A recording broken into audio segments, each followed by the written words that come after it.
رکھا۔ سلسلہ تعلیم منقطع کرنے کو جی نہیں چاہتا تھا، خیال تھا کہ کچھ مزید پڑھ لیں تو کسی مقام پر پہنچ جائیں گے۔ اس خیال کے زیر اثر آپ پھر کالج چلے گئے اور پڑھائی کا سلسلہ پھر شروع کر دیا۔ مذکورہ کیفیات بھی پوری شدت کے ساتھ جاری تھی، ہر وقت گریہ اور رقت جاری رہتی۔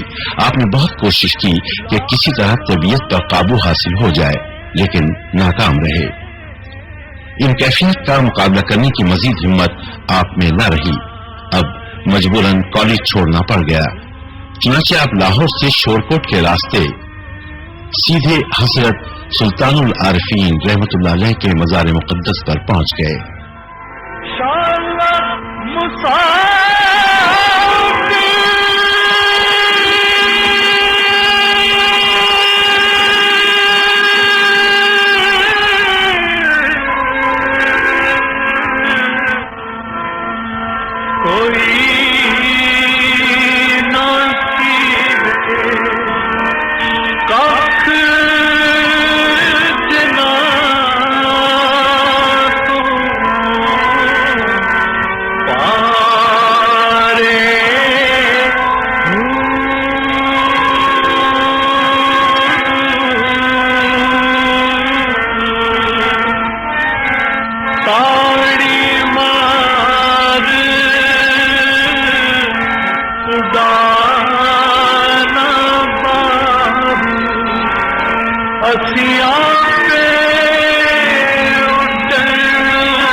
درویشوں کے ہمراہ صرف آدھے پیٹ خشک روٹی کھاتے، زمین پر سوتے اور اتک گودڑی اور تہبند پہننے کے سوا کچھ میسر نہ تھا، لیکن اس کے باوجود آپ کا دل مطمئن، آنکھیں پرنور اور روح مسرور تھی۔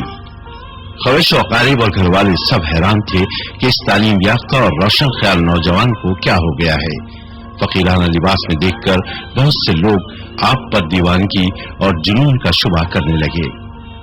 جن لوگوں نے آپ کو زمانہ طالب علمی میں کالج کے اپ ٹو ڈیٹ لباس میں دیکھا تھا، ان کی نگاہیں آپ کو اس حالت میں دیکھ کر ششدر رہ گئیں، لیکن آپ کو ان باتوں کی مطلق پرواہ نہ تھی۔ آپ کی شادی کالج کے ابتدائی ایام میں ہو چکی تھی اور اس وقت آپ کے 3 بچے بھی تھے، وہ بھی اپنے وطن خدا کے سپرد کر آئے تھے۔ ذکر الہی اور عبادت الہی آپ کا دن رات کا شغل تھا۔ انہی ایام میں حضرت سلطان باہو رحمت اللہ علیہ کی ایک قلمی کتاب آپ کی نظروں سے گزری، اس کا بہت غور سے مطالعہ کیا۔ آپ نے یوں محسوس کیا کہ معرفت اور فقر کا ایک بیش بہا خزانہ ہاتھ آ گیا ہے۔ اس کے مطالعے میں اس قدر لطف آیا کہ برسوں حضرت کی کتابوں کے مطالعے میں گزار دیے۔ اس کے بعد اور بہت سی قلمی کتابیں ہاتھ لگ گئیں اور آپ ان سے اپنی پیاس بجھاتے رہے۔ چنانچہ 30 سال کے قریب کا عرصہ آپ نے حضرت سلطان باہو کے مزار شریف کے متصل ایک کمرے میں گزارا۔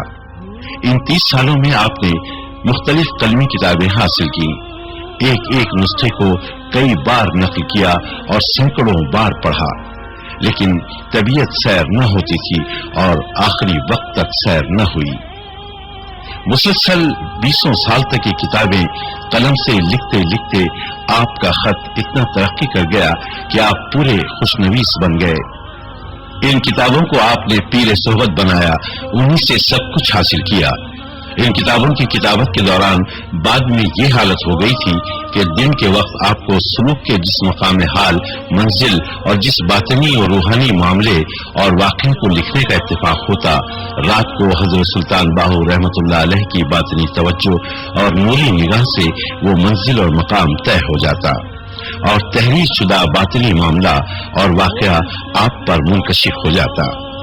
آپ فرماتے تھے کہ ایسا معلوم ہوتا ہے کہ جیسے حضرت سلطان باہو رحمت اللہ علیہ نے یہ کتابیں صرف میری ہی خاطر قلم بند فرما کر چھوڑی تھی، کیونکہ آج تک ان کتابوں کو میری طرح کوئی نہیں سمجھ سکا ہے اور نہ کوئی اس سے اس قدر روحانی استفادہ کر سکا جس قدر میں نے کیا۔ اور یہ حقیقت ہے کہ حضرت سلطان العارفین سلطان باہو کی کتابوں کی حقیقت سے دنیا کو متعارف کرانے اور ان کے فقر سے طالبان راہ